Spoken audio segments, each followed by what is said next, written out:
Magandang gabi po sa kanilang lahat at welcome sa ating Parish Lenten Recollection.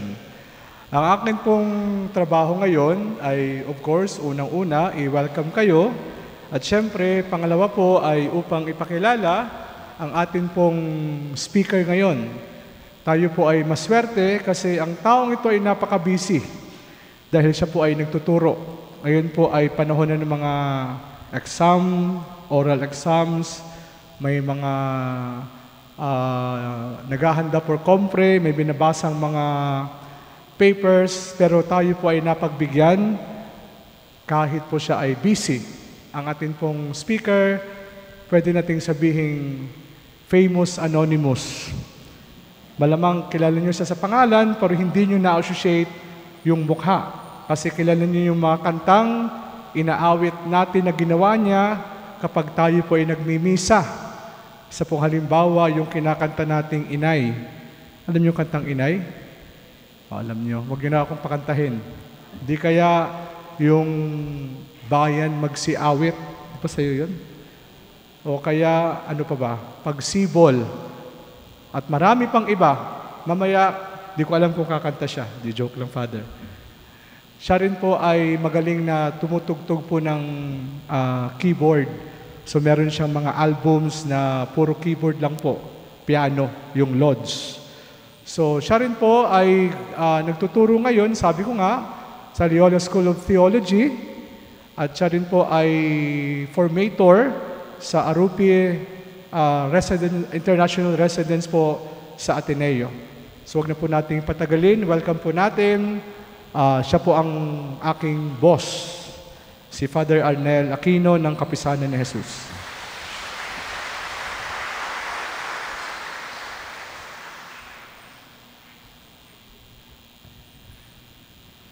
Dasal po tayo. Pero pwede po kayong manatiling nakaupo sa ngalan ng Ama at ng Anak ng Espiritu Santo. Amen. Panginoon, tanglawan niyo po ang aming mga isip, puso at kaluluwa nang maramdaman po namin ang malalim na pagmamahal niyo sa amin, lalo na po kapag nakatingin kami sa inyong krus kung saan kayo nakabayubay. Isinuko niyo po ang lahat na para sa pagmamahal sa mga tao. Kaya kahit paulit-ulit po ang aming pagkakasala, paulit-ulit rin po ninyo kaming mamahalin. Glory to the Father, and to the Son, and to the Holy Spirit, as it was in the beginning, is now, and will be forever. In the name of the Father, the Son, and the Holy Spirit. Amen. Si Father Dudut po ay matagal na po kami magkakilala. Yun pong bago akong pare, siya po yung diakono sa Pentecost Parish. Kaya imagine nyo po, mas malaki pa sa akin yung diakono ko. Kaya ang tawag ko po sa kanya ay bodyguard. Kaya tawag niya sa akin ay boss. Hindi niyo po na itatanong, tumutugtog po si Father Dudut ng kahon. Meron po kami mga natugtugan ng misa at concert na nagkakahon siya. So, mahilig po siyang humampas ng kahon. Pero hindi po siya nangahampas ng tao. Siya po ay isang banayad na pari. Tinanong po sa akin ni Ate Early kanina, so, nagbibigay kayo ng recollection sa Pentecost kasi malapit po kami doon. Sabi ko, hindi po, matagal na pong hindi. Ba't po kayo magbigay ng recollection dito? Dahil mahal ko po si Father Dudut. Yan. Pwede ka na, malis. Conscious ako. Wag muna po. Kapag dumarating po ang Kwaresma at mahal na araw, meron po tayong mga naririnig, mga kasabihan. Narinig natin si pari, madre, katekista, teacher, nanay, lola, kapitbahay, yaya, mga kasabihan. Narinig po natin, pinatay si Jesus. Pinatay si Jesus dahil sa ating kasalanan. Narinig natin yan. Pinabibigat ng ating kasalanan ang krus ni Jesus. Binayaran ng krus ang utang natin sa Diyos, dulot ng ating kasalanan. Tinubos tayo ng krus sa kasalanan ni Jesus. At ang pinakanakagulat, nagpakamatay si Jesus dahil sa ating mga kasalanan, ay hindi po suicide ang krus. Pero naririnig po natin, di po ba? Kaya hanggang ngayon po, kung napapansin po ninyo, lagi na lang nakatali ang paghihirap at kamatayan ni Jesus sa ating kasalanan, malubhan nating kasalanan. Our fault, our most grievous fault. Mea culpa, mea maxima culpa. Kaya pagdako po ng Kwaresma at mahal na araw, lalo na sa Biyernes Santo, pag tinitingnan po natin ang krus o hinahalikan natin, ang iniisip po natin ay yung tinuro sa atin. Na tingnan mo si Jesus na nakabayubay sa krus at isipin mo ang iyong mga pagkakasala. Narinig po natin yung kasabing yan sa mga maraming tao, kahit na sa mga yaya natin sa pabasa. Saan po ba yan galing? Yun po ang ating didiscuss ngayong gabi. Yung unang bahagi po. Saan galing itong mga kasabayang ito? Sa mahaba pong panahon, hirap na hirap ang mga Kristiyanong ipaliwanag kung bakit namatay ang anak ng Diyos. At hindi lang namatay. Namatay sa isang torture, sa isang crucifixion na madugo. Kasi kung anak siya ng Diyos, di ba, pwede namang namatay na lang siya sa katandaan. Di ba? O pwede namang iniakyat na lang siya sa langit ng Diyos, katulad ng pag-aakyat ng Diyos kay Inang Maria. Pero tinorture ang anak ng Diyos. Pinatay sa isang madugong paraan. At hindi niya tinakbuhan. Maraming beses po siyang tumakbo at umiwas sa kasamaang palad, di ba? Lalo na yung unang-una niyang pag-appear sa sinagoga, yung nagbasa siya ng Isaías, yung hahabulin siya at itatapon, ibubulid siya sa bangin, siya yung nakawala. At maraming beses siyang nawala nung hinahabol siya. Pero itong kamatayan, hindi niya ito tinakbuhan. Napakahirap po itong paliwanag. Lalo na kung itatanong natin, paano tayo inililigtas ni Jesus sa kasalanan sa kanyang madugong kamatayan? How does Jesus, through a bloody death, save us from sin? Kasi yun naman laging sinasabi natin, di ba? Ang kanyang kamatayan, ililigtas tayo sa kasalanan. Lagi natin sinasabi, pero hindi naman natin naiintindihan. Pero sinubok pa rin po ng maraming disipulo, maraming mga mistiko at mga santo na ipaliwanag ito. Ang keyword po ay sinubok. Kasi mamaya po makikita po ninyo na hindi talaga sapat kahit na yung kanilang mga paliwanag. Kahit na inuulit-ulit ang sinasabi nila kapag Lent, Holy Week, Good Friday, na namatay si Jesus dala ng ating kasalanan at para hanguin tayo sa kasalanan, hindi pa rin natin po maintindihan. Okay. Pero bago ko po ilatag yung mga paliwanag nila kung bakit namatay si Jesus sa ating kasalanan, narito po ang basehan nila sa Biblia. Okay? Karamihan po nito ay galing kay San Pablo. Unang-una yung Corinthians 15:3. Sapagkat ibinigay ko sa inyo itong pinakamahalagang katuruan na tinanggap ko rin. Si Kristo ay namatay dahil sa ating mga kasalanan bilang katuparan sa sinasabi sa kasulatan. Paano? Wala pong paliwanag si San Pablo.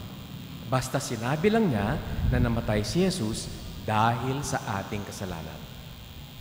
Pangalawa, Romans 3:23-26. Sapagkat ang lahat ay nagkasala at walang sino mang nakaabot sa kaluwalhatian ng Diyos. Ngunit dahil sa kanyang kagandahang loob, sila ay pinawalang sala na niya sa pamamagitan ni Kristo Jesus na siyang nagpapalaya sa kanila. Siya ang iniaalay ng Diyos bilang handog upang sa pamamagitan ng kanyang dugo ay mapatawad ang kasalanan ng lahat ng sumasambalataya sa kanya. Paano? Hindi po ipiniliwanag ni San Pablo. Mark 10:45. Sapagkat ang anak ng tao ay naparito, hindi upang paglingkuran, kundi upang maglingkod at upang mag-alay ng kanyang buhay para sa ikatutubos ng marami, for the ransom of many. Malamang hinango ito ni San Marcos kay San Pablo, pero meron ba silang paliwanag? Wala po. Sinabi lang nila na itong si Jesus ay hinango tayo sa kasalanan, tinubos tayo. Okay. So, ang tawag po sa mga paliwanag ng mga santo sa ating i-discuss ngayon ay atonement theories. Okay, ang una po ay si Origen. Ang unang ninuna ng simbahan na sumubok ipaliwanag kung bakit kailangang patayin ang anak ng Diyos ay si Origen. Binatay niya ang paliwanag niya dun sa mga salita ni San Pablo na nakita po natin. Sabi niya, nung nagkasala po tayo sa Diyos, lalo na po nagsimula kay Adan at kay Eva, nagpabihag po tayo kay Satanas sa ating kasalanan. Okay. Tapos, nakipagkasunduan daw ang Diyos kay Satanas, ibibigay niya ang anak niya kay Satanas bilang ransom para palayain ni Satanas ang sangkatauhan para ibigay muli sa Diyos. Nakipagkasunduan. Bibigay ko sa iyo anak ko, pero palayain mo ang sangkatauhan. Pumayag naman daw si Satanas. Sabi ni Origen, namatay si Jesus. Pinalayan ni Satanas ang sangkatauhan at kapiling na tayo ngayon ng Diyos. Akala ni Satanas, mananatiling patay si Jesus. Binuhay siya muli ng Ama. Kaya sinabi ni Origen, God duped Satan. Inonse ng Diyos si Satanas. Niloko niya ang Diablo. Inisahan ng Diyos si Satanas. Kaya doon po galing yung sinaunang kasabihan natin na sinasabi pa rin natin ngayon, ransom, tinubos tayo ng kamatayan ni Jesus. Okay? Mula sa ating pagkakabihag kay Satanas. Kanino natin ito nakuha? Kay Lolo Origen. Tawag sa paliwanag niya, the ransom theory of salvation. Ang patay ni Jesus, ransom na bayad ng Diyos para makaalpas tayo sa pagkakabihag natin kay Satanas. Pangalawa, si San Anselmo. Dumaan ang 855 years pagkatapos ni Origen. Si San Anselmo dumating sa Exena. Batikang monghe, naging arsobispo. Hindi siya nasiyahan sa paliwanag ni Origen at hindi ko rin siya masisisi kasi pag binabasa ko yung ransom theory ni Origen, parang napapakamot ako sa ulo.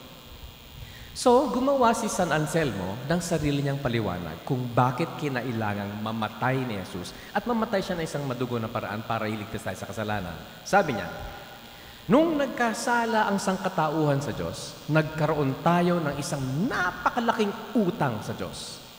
Infinite debt. Inabuso, ininsulto natin ang isang Diyos, kaya ang utang natin sa Kanya ay infinite. Walang sukat.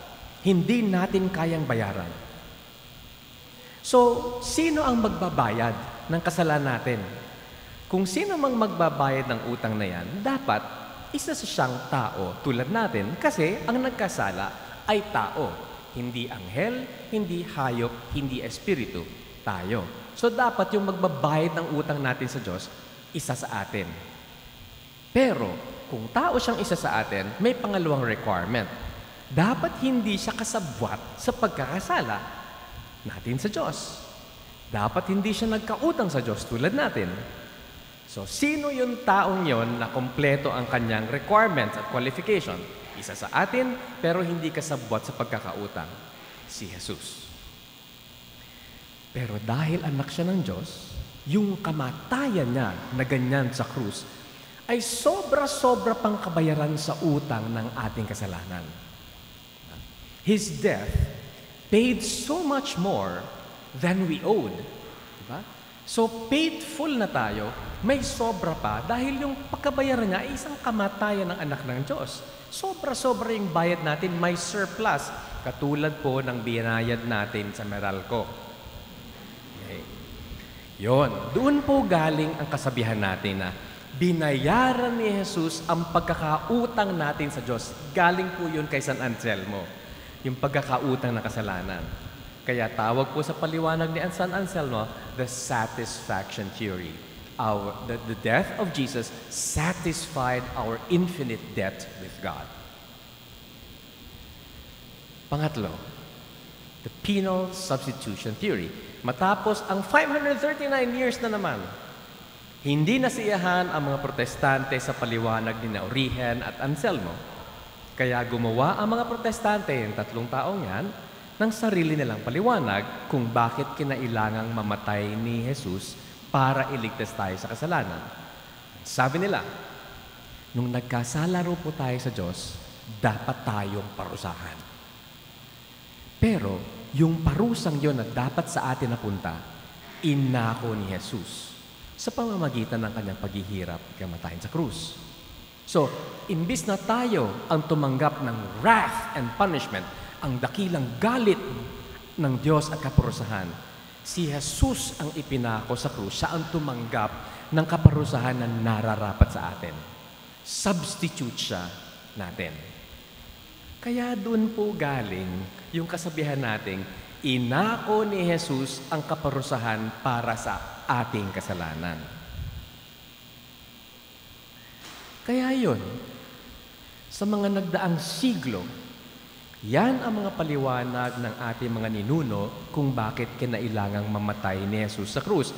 At lahat ng yan may kinalaman sa kasalanan, kasalanan, kasalanan. Pero, pinaliwanag ko po sa inyo ang paliwanag nila. Sa kabila ng mga paliwanag po nila, hindi pa rin natin maintindihang lubos ang kamatayan ng isang Diyos na nagliligtas sa kasalanan. Kasi paano tayo inililigtas sa kasalanan? Gayong hanggang ngayon, nagkakasala pa rin naman tayo. So anong ibig sabihin ng iligtas tayo sa kasalanan? Gayong nagkakasala pa rin tayo. At paanong natiis ng Ama na isubo ang sariling anak bilang ransom, pantubos sa atin kay Satanas? At paanong natitiis ng Ama na hayaang mamatay ang anak niya para bayaran ang utang na dulot ng ating kasalanan sa Diyos? At paanong nakukuhang parusahan ng Ama ang sarili niya anak, gayong tayo naman ang dapat parusahan? Kaya kahit na yung explanations ni Origen, ni Anselm ng Protestante, inuulit-ulit natin yun sa Holy Week, pati sa Lent, pero hindi natin naintindihan. Siguro magandang tanong sa lahat ng ito, ang pagkamatay ba ni Jesus may kinalaman lamang sa kasalanan? Pagtubos sa kasalanan? Paghango sa atin sa kasalanan? Kapag tinitingala po natin ang nakabayubay sa krus, lalo na sa panahon ng Kwaresma, mahal na araw, Biyernes Santo, kasalanan natin lang ba ang dapat nating isipin? Na pagtatangod tayo sa krus, ang iisipin lang dapat natin, kasalanan ko, kasalanan ko, kasalanan ko. Diba? Our fault, our most grievous fault.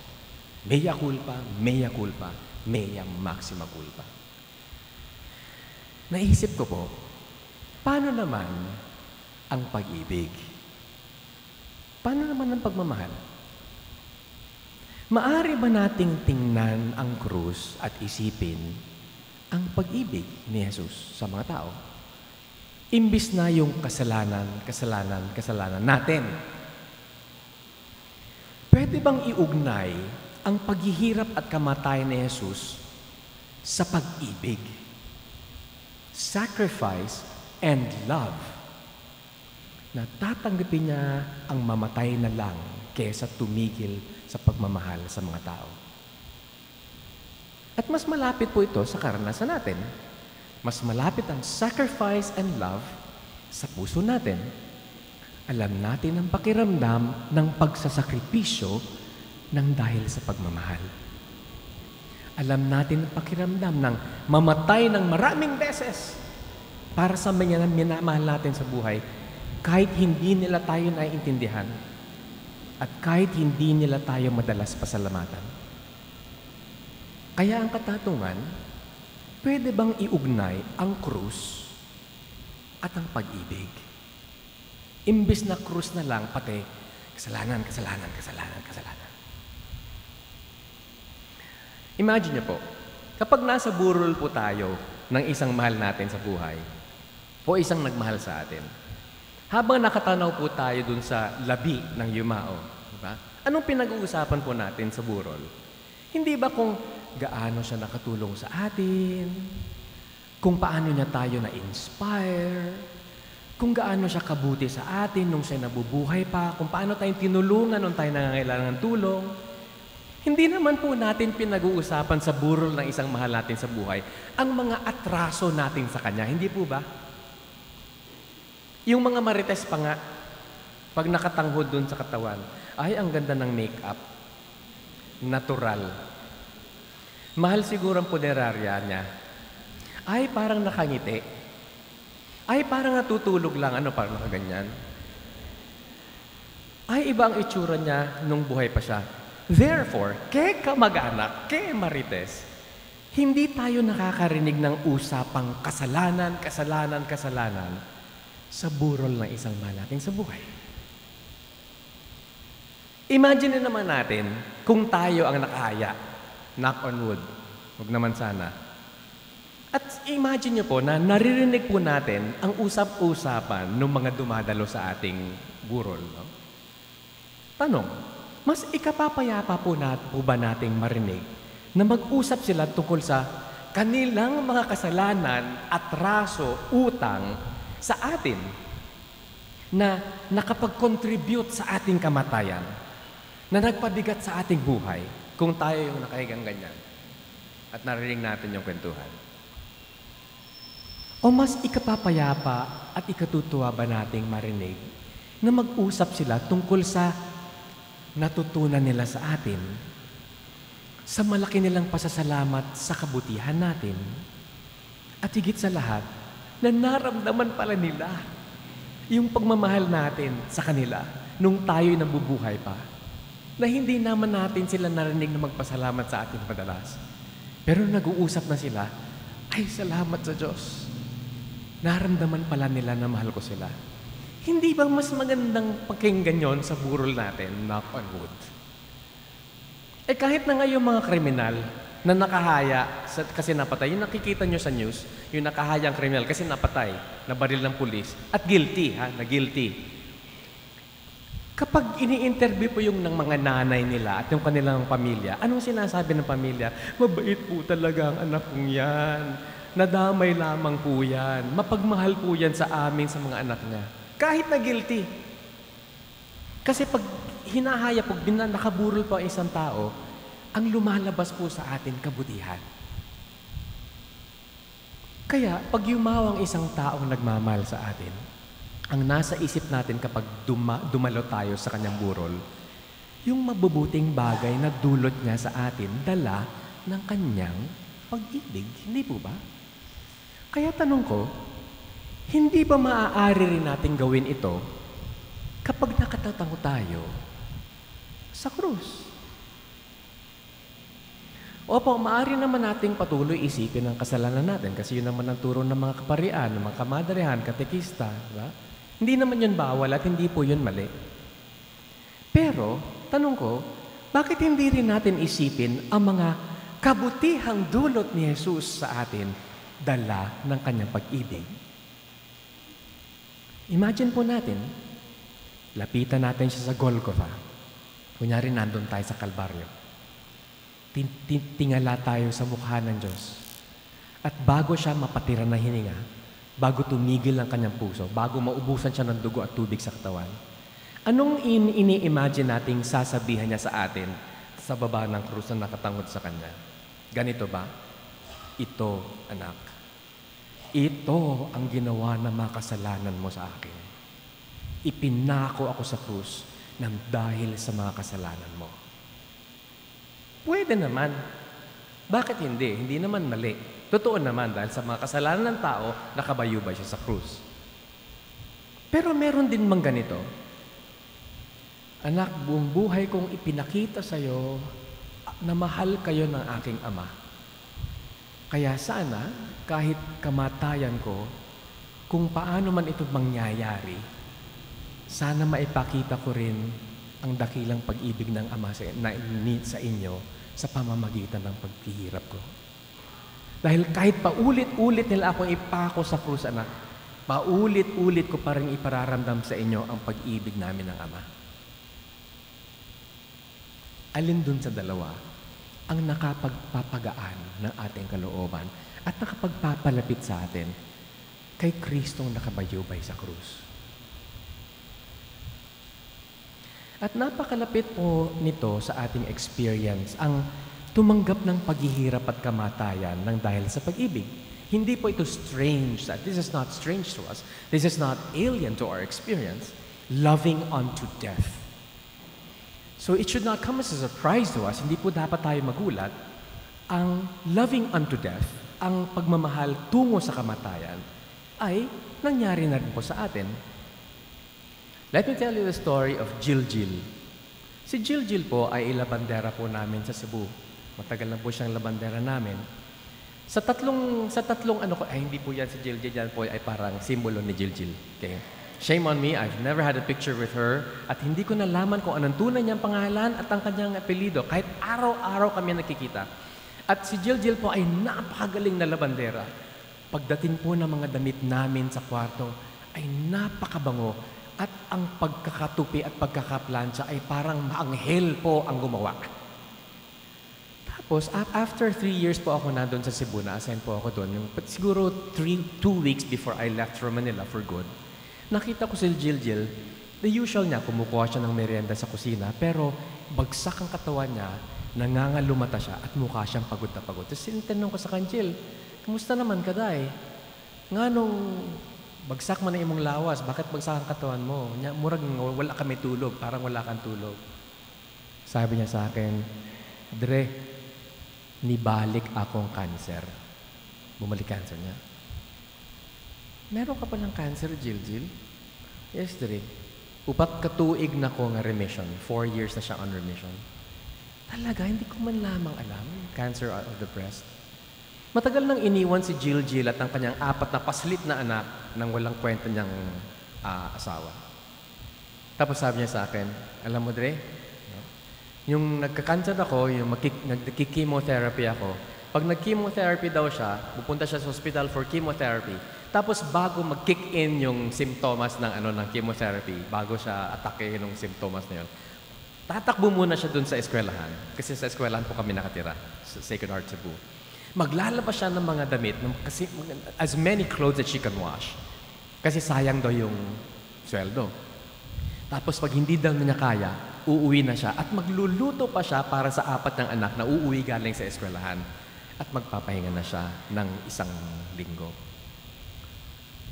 Tapos, ito yung hindi ko makalimutan na sabi ni Jiljil.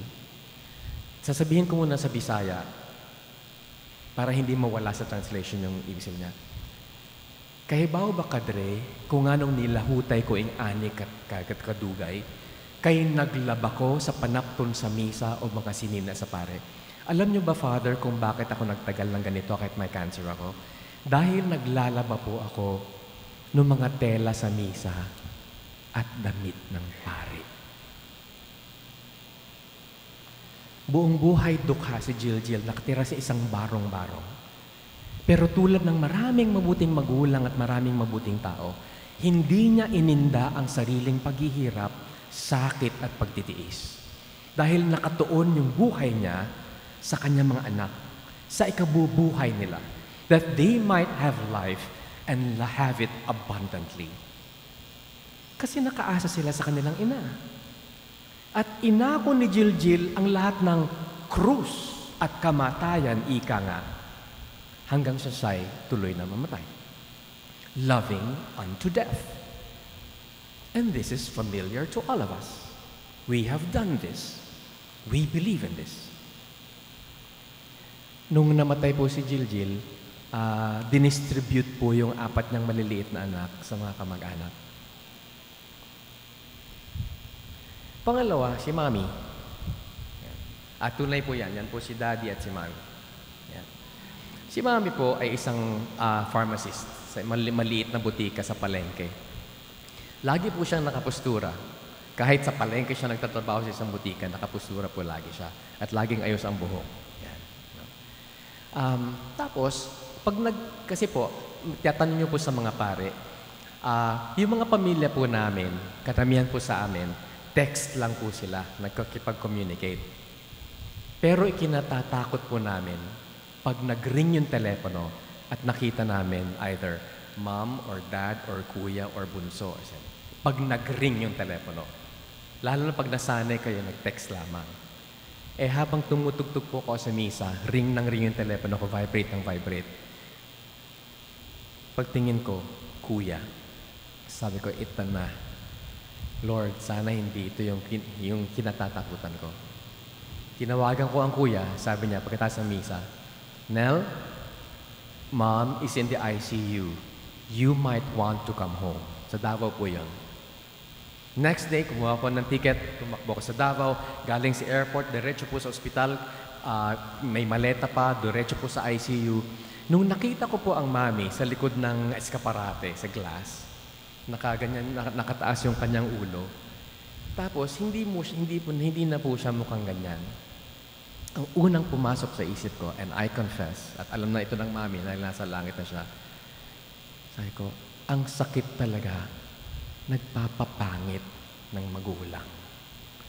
Gulo-gulo ang buhok niya, yung suot niya ay lumang hospital gown, tapos wala siyang kaayos-ayos, at hirap na hirap siyang huminga.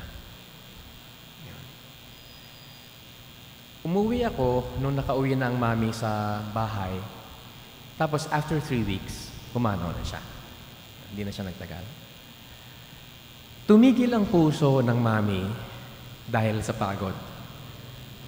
Sa maraming taon sa palengke, sa loob ng isang maliit na butika na mainit.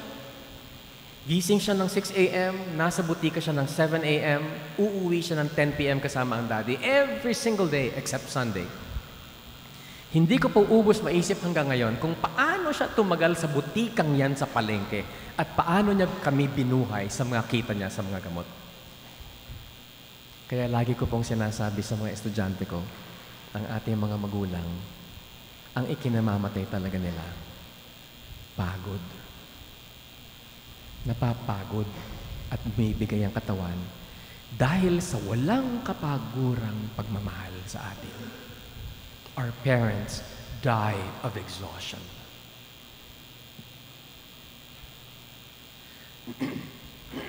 Meron pa yung isang gabi, Christmas Eve, galing po kami sa Apostolate area sa Bagong Silangan. Papunta na po kami sa UP, pauwi na ng Ateneo. Pagtigil po namin sa traffic light, Christmas Eve na yun, nakita namin sa labas, may isang bike na mangled na naka-8. Tapos, a few feet away from the bike, konti lang, may isang sumabog na supot ng pansit. Kaya naisip namin, itong nag-drive ng bisikletang ito, itong bayani ng bisperas ng Pasko, malamang isa siyang tatay o kuya. Sabi namin sa isa't isa ng mga brother, sana nabuhay siya. Kung pumanaw man siya, malamang loving unto death ang ikinamatay. Parang siguro sinabi niya, itatayo ang buhay ko tonight. Makapagpansit lang kami ng pamilya ko. Kahit sa Pasko lang. Tapos na aksidente. Ang ikinamatay malamang, mag-ibig. Sa kasaysayan po ng lahat ng relihiyon sa buong mundo, may dalawang uri po ng sacrifice. Nakikita rin po natin to sa Biblia. Ang una pong sacrifice ay tinatawag na propitiatory. Propitiatory po ang sacrifice ay isang pag-aalay sa mga Diyos ng isang bagay na mahalaga sa atin. Lalong-lalo na po ang pagpatay ng isang hayop bilang sakripisyo. Okay? So, propitiatory sacrifice is an act of offering a victim to the gods, especially by killing it on the altar. Diba? Ang tawag doon na sinasakripisyo ay propitiatory victim. Ano pong ibig sabihin ng propitiatory? Nakapagpapasaya sa Diyos. Nakapagpapagalak sa Diyos. Pag pinatay yung victim at inaalay sa mga Diyos, nakakasiya sila ng Diyos. Pleasing to the gods. God giving them pleasure. Nakikita po rin natin to sa mga tribo-tribo, hindi po ba? Yung propitiatory victim, kadalasan hayop, di ba? Pero nung unang panahon, ang propitiatory victim ay bata o alipin o virgin. Narinig po natin ito sa history, di ba? Yung mag-aalay sila ng isang virgin o ng bata sa bulkan para, di ba? Ang paniwala, kapag nasiyahan ang mga Diyos sa alay na victim, sa pagkamatayan ng isang victim, susuklian nila ng milagro. Magandang ani, lunas pag may epidemic sa tribo, tagumpay sa digmaan, pagpigil sa kalamidad sa tribo. Kung napansin niyo po, sa likod ng lahat ng atonement theories na diniscuss natin kanina, propitiatory sacrifice. Si Jesus ang sacrificial victim na pinatay para masiyahan ang Diyos, para ibigay niya sa atin, isukli niya sa atin ang kaligtasan. Jesus' death makes us pleasing to God. Again, propitiatory. He pays our utang, making us pleasing to God. Again, propitiatory. Jesus receives our punishment instead of us, making us pleasing to God. Again, propitiatory. In exchange, God reciprocates with kaligtasan. At kung napapansin niyo po, napaka-transactional ang propitiatory sacrifice. Isusubo natin sa kapahamakan ang victim para makuha natin ang sukling biyaya ng Diyos. By the way, sa propitiatory sacrifices po noong araw, kailangan po makita ng buong tribo ang pagdanak ng dugo ng victim na tutulo po sa altar. Okay? Kapag nakita po ng tribo na dumaloy na po yung dugo at tumulo sa altar, yan po ang tanda na ang sakripisyo ay tama, correct, at valid. At diringgin na ito ng mga Diyos. Okay? Sa propitiatory sacrifice, itinataas ang victim sa pagdiriwang. Una, akto ito ng pag-aalay sa mga Diyos. Pangalawa, kailangang makita ng buong tribo ang pagdaloy ng dugo. May naaalala po ba kayo sa raising the victim ngayon? Consecration. Diba? Raising of Jesus' body and raising of Jesus' blood. Diba? Paano natin sinasabi na, yes, valid, correct? Anong sinasabi natin pag tinataas ang katawan at dugo ni Kristo? My Lord and my God. Diba? At nangyayari pa rin po yan ngayon, yung kaisipan na mag-aalay tayo ng isang pinatay na hayop para masiyahan ng Diyos para ka. Kasi po, nung pinapagawa po ang aming infirmary, yung kung saan po namin saan po tumutuloy yung mga may sakit namin, mga matatandang Jesuita. So, ginagapas po nila yung mga kawayan, no? Horizontal muna, kinilinis nila. Tapos isang gabi, namatay na lang daw lahat ng makinarya nila. No? Tapos may nakita silang mag-inang, parang nakalutang daw sa ere. Okay na po yung picture. Ay na po. Okay na po. Okay na yan. May nakalutang doon na mag-ina ng multo sa isang kawayanan. Natakot yung mga construction. Kinabukasan, nagpadugo sila ng 7 manok. So, pinadugo nila at ikinalat nila ang dugo dun sa buong ginapas nilang mga kawayan. Okay? Never mind na ang mga kaparian, siguro may 20 pari na nakatira doon sa Loyola House, yung katabi ng gapasan, doon. Wala silang tinawag na pare. Nagpadugo sila ng manok. Okay? So tinanong ko sa guard, kasi nakita nung guard, no, nagpadugo sila ng manok. So anong ginawa nila doon sa patay na manok? Ay kinain po nila, Father.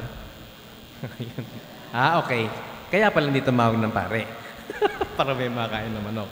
So, nangyayari pa rin ang propitiatory sacrifice ngayon sa mga tribo-tribo.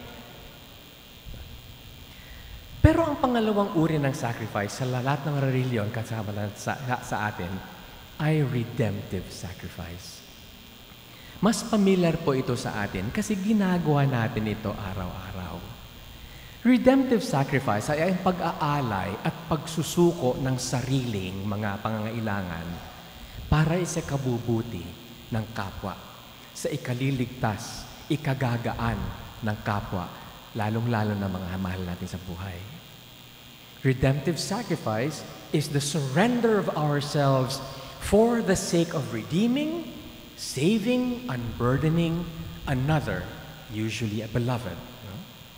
Ang focus ng redemptive sacrifice ay ang mailigtas ang kapwa at hindi katulad ng propitiatory sacrifice na pasiyahin ang mga Diyos. Sa redemptive sacrifice, ang iniaalay ay hindi isang biktima o hayop. Ang iniaalay ay sarili. Ang buong buhay po ni Jesus ay redemptive sacrifice. Hindi lamang ang kamatayan sa krus, ang buong buhay niya ay redemptive sacrifice. Araw-araw niyang isinuko ang kanyang sarili, security, safety, reputation, para magpagaling ng mga may sakit, para magpakain ng mga nagugutom, para magturo ng mga naghahanap ng landas, para makipagkaibigan sa mga makasalanan. Every day. Hindi lang po ang krus ang nakapagliligtas, bagkus buong buhay ni Jesus ay redemptive sacrifice. Sa palagay niyo po, kung papasukin natin ang isip ni Jesus, paano kaya niya tiningnan yung pagpapakasakit niya at kamatayan? Propitiatory ba? O redemptive? Kung propitiatory, ganito bang iniisip niya? Sa paghihirap at kamatayan ko, matutuwa ang Ama para iligtas niya ang sangkatauhan. Pwede naman po. Pwede. Hindi naman mali yun. O ganito, yaman din lamang at buong buhay ko sinagip ang mga tao hanggat kaya ko. Sana naman itong paghihirap at kamatayan ko, makasagip din sa kanila kahit papano. Hindi ko alam kung paano ko ito ipapaliwanag. Pero if I spent my whole life saving people, I hope that my sacrifice on the cross is also redemptive. Redemptive sacrifice. Dahil sa pagmamahal. Kaya ngayon pong Kwaresma at sa Holy Week, lalo na sa Biyernes Santo, kapag tinitingala po natin ang krus, okay pa yan. Kapag tinitingala po natin ang krus, ano kaya ang pinahihiwatig niya sa atin? Ulitin ko, no? Pwedeng ito. Ang mga kasalanan mo ang nagdulot nito, anak. Para maligtas ka, nagpakabiktima ako para sa'yo, para bayaran ng utang mo sa Diyos na dulot ng iyong kasalanan. Pwede. Pwede po nating marinig si Jesus habang nakaharap kayo sa krus na sinasabi ang mga katagang yan. Pero pwede rin ganito. Kahit ipaako nila ako sa krus, anak, hindi ako titigil na ipakita sa iyo na mahal ko kayo. Walang makapagpipigil sa Ama at sa akin na mahalin kayo. Kahit kamatayan. Alin sa dalawa, once again, ang may mas malalim na hugot pag nagdadasal tayo sa krus? Alin sa dalawa ang nagsasalamin ng ating loving unto death? Alin ang nakapagpapaalala sa atin ng sinabi ni Jesus na no greater love you have than to die for your friends? Yung propitiatory sacrifice ba sa krus?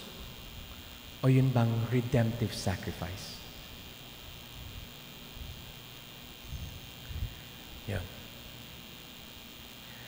Reflection points.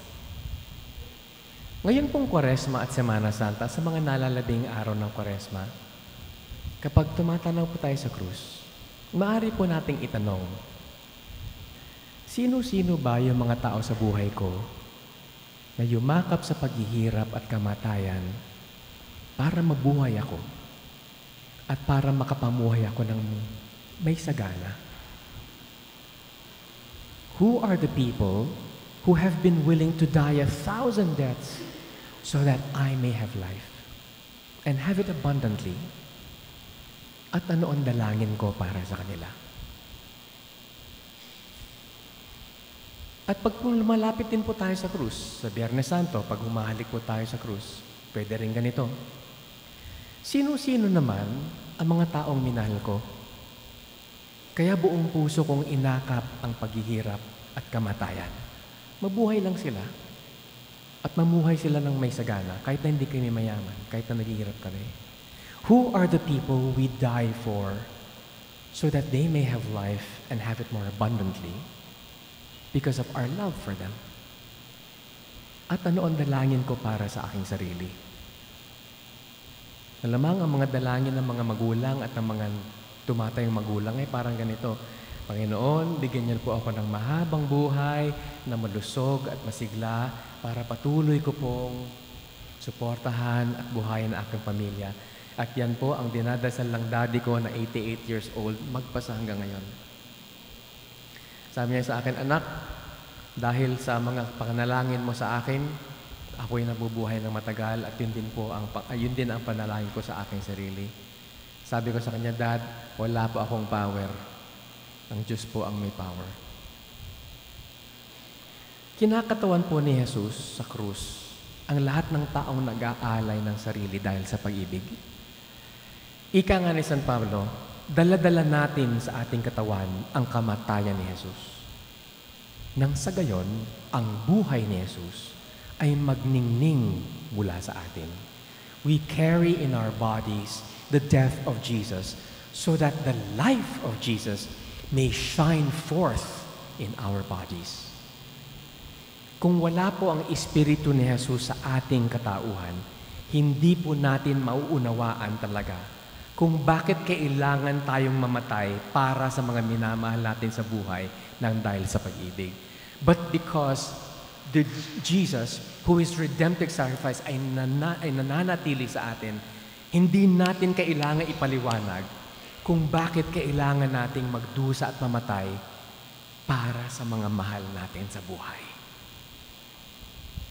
Ang hindi natin mapaliwanag, paano namatay si Jesus para iligtas tayo sa kasalanan? Hindi pa rin natin yun na-explain. Pero hindi kailangan i-explain sa atin, mga kaibigan at mga kapatid, kung bakit kailangan mamatay at magdusa ng dahil sa pag-ibig. That one doesn't need to be explained to us because we know. Sa nalalabing mga araw po ng Kwaresma at pagdako po ng mahal na araw, lalo na po pag hinahalikan po natin ang krus sa Biyernes Santo, maaari po nating isipin ang ating mga kasalanan. Pwede. Pero sana, pakisama na rin po ang nakita nating taimtim na ugnayan ng pag-ibig, love, at kamatayan, death, loving unto death. Dahil tunay po ito sa karanasan natin, handa tayong yumakap ng paghihirap at maraming kamatayan. Mapangalagaan lamang natin ang buhay ng mga mahal natin sa buhay. That one, we understand, and it needs no explanation.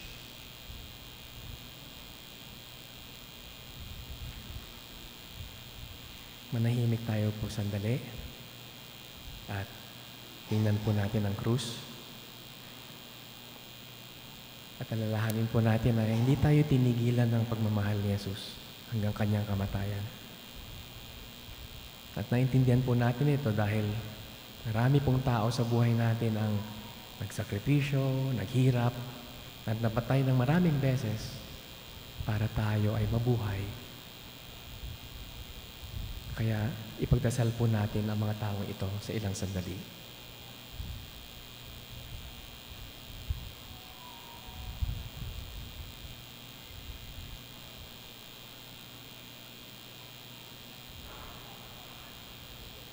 Pangalawa po, isipin po rin natin ang mga mahal natin sa buhay na pinagsakripisyonahan natin, na naghirap tayo para sa kanila, na tiniis natin ang paghihirap at maraming kamatayan para lamang sila'y mabuhay at mabuhay ng may sagana. Kung itatanong po natin, ano po ang dasal natin para sa ating sarili?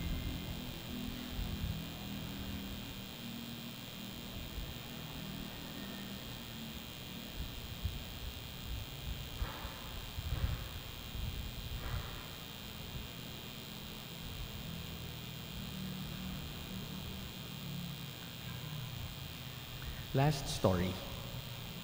Noon po kami grade school, pagkatapos po ng periodical exam, pinapalista po ng mga teacher namin ang mga score namin sa exam. No? Tapos dapat pakita namin yun sa mga magulang namin. Tapos pipirma sila. Meron isang beses na kaming dalawa ng kuya, medyo hindi naman mababa, pero hindi kasiyasiya yung mga exam namin. Nakita namin sa assignment notebook. Tapos ang daddy, kailangan niya pumirma. Meron pong isang yugto ng buhay ng daddy noon na parang lagi siyang galit at lagi siyang aburito. No? Na pag-uwi niya sa bahay, lagi siyang busangot at parang sinusumpong. And this night was not any different, no? Kaya ninervous kami. Paano natin ito pakikita sa daddy? Then we know that he's coming home angry again. Nuwati nga, daddy. Ganun pa rin, no? Kusangot. Akin ang tsinelas ko. Tapos sabi namin ng kuya, nasa dining room kami nag-aaral. Tingin na kami sa... Grade 4 ako noon, grade 6 siya. Tingin kami sa sarili. Tapos sabi namin, okay na. Tinala namin ang notebook sa daddy. Tiningnan niya. The next thing we know, lumipad na yung aming assignment notebook sa ere. Tapos, lumagpak doon sa ilalim ng TV.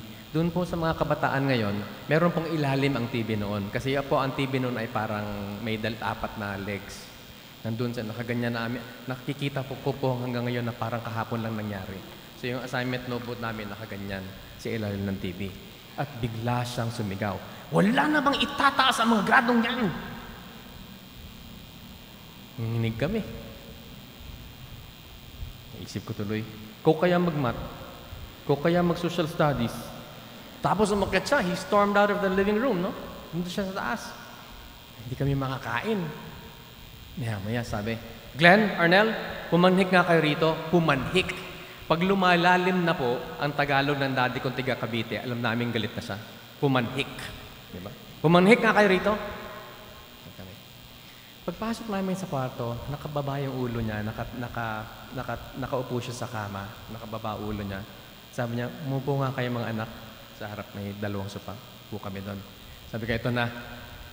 Sisigawan na kami nito, papaluin na kami nito, sasabihin, kayo, pinapaaral kayo, hindi kayo, nag-ititiis kami para sa pag-aaral nyo, ganito lang mga grades nyo, akala namin na sasabihin.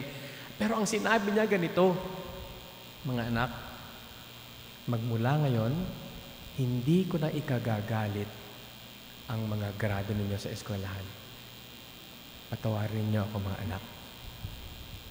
At hindi ko, the next thing I knew was our faces were buried in his neck dahil niyakap na kami at umiinit yung pisngi ko dahil sa luha.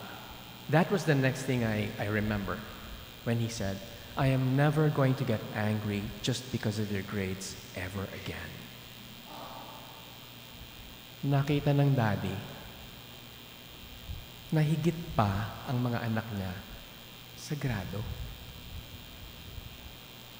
Na ang dakilang pagmamahal niya ay dapat humigit sa kung anong igaganti namin sa kanya sa pamamagitan ng grado. Kaya naisip ko po, ang Diyos ganon. Hindi siya nagbibilang ng kasalanan. Ang nasa isip niya at puso niya, mga anak, mahal ko kayo. Maniwala kayo sa akin.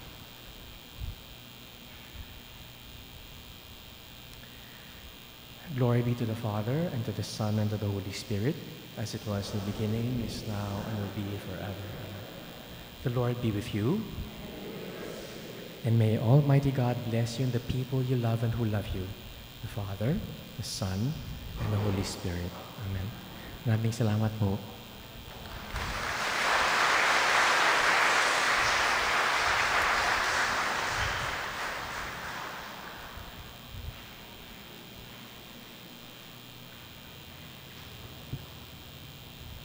Ano po?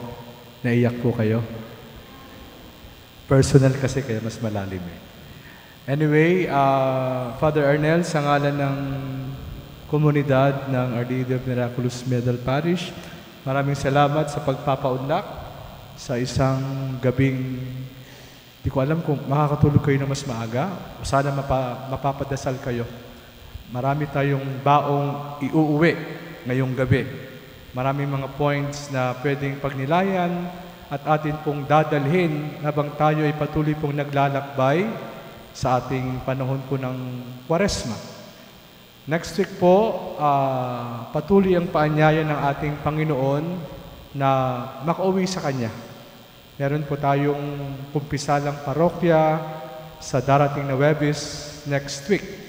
At sabi ni Father Arnel, ang ganda ng sinabi niya, pag tayo po ay lalapit sa kumpisal, o ngayon pa lang iniisip natin, magkukumpisal ba o hindi? Kasi minsan po, ang isa sa mga obstacles ng ating paglapit sa Panginoon Inisip agad natin, ang dami-dami kong kasalanan. Ang bigat-bigat, parang nahihiya akong lumapit sa Panginoon. Alalahanin po natin yung sinabi ni Father Arnel. Hindi naman lahat ay patungkol sa kasalanan. Ngayong Kwaresma, ang paalala ng Panginoon ay umuwi sa kanyang pag-ibig. Yun po yung mahalaga. At sana yun yung ating motivation para po lumapit sa kumpisal, para po lumapit sa pagbapatawad, bumalik po sa mga yakap ng ating Ama. So next Thursday po, parang 6 kaming mga pare na magkukumpisal. Mag-start po ang ating confession around 7:15 in the evening at kami po ay mananatili habang meron pong magkukumpisal. So muli po, maraming salamat. Si Ate Early ay magbibigay ng token kay Father Arnel mula po sa ating parokya. So muli po, may final blessing ni si Father Arnel. Maraming salamat at magandang gabi sa inyong lahat. By the way po, kung gusto nyong balikan itong talk ni Father Arnel, ito po ay ipopost natin sa ating Facebook next week. Next week na po. Kasi pag pinost natin ito, malamang wala kayo dito. So, yun po, next week, ipopost natin ito para pwedeng balikan yung mga points na pwedeng dalhin natin sa ating panalangin at pwede rin po yung mga kasama natin, kaibigan natin na hindi naka-attend ngayon ay mababalikan po nila yung mga sharing ni Father Arnel. So muli, Father Arnel, maraming salamat.